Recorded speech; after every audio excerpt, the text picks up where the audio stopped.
CBS News legal analyst Jonathan Turley is a constitutional law professor at George Washington University and joins us at the table. Good to see you. Thank you. So you know William Barr personally. I want to get your take on him because a couple of eyebrows are being raised that he made this decision that there is no obstruction in less than 2 days.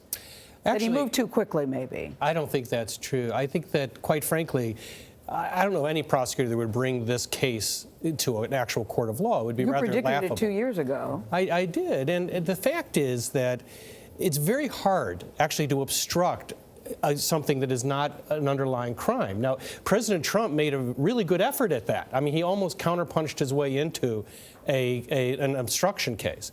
But it's very difficult. What Barr is saying is that it's not impossible. You can actually still obstruct something that wasn't an original crime.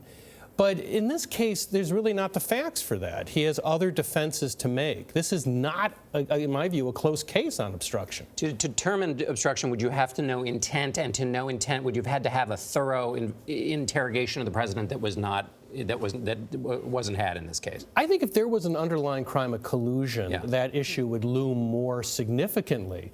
But I don't think this was a particularly close call either for Barr or Rosenstein. I think that they looked at this and said, look, no prosecutor would likely take this obstruction case.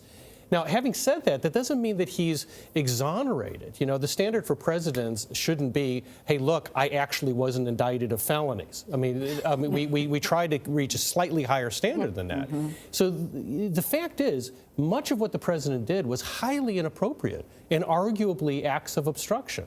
But did he fall short of that line? Yeah, I think he fell short by some distance. All right. Well, we're unfortunately out of time, Jonathan. Thank you so much for helping us out here. Jonathan Turley, thank you.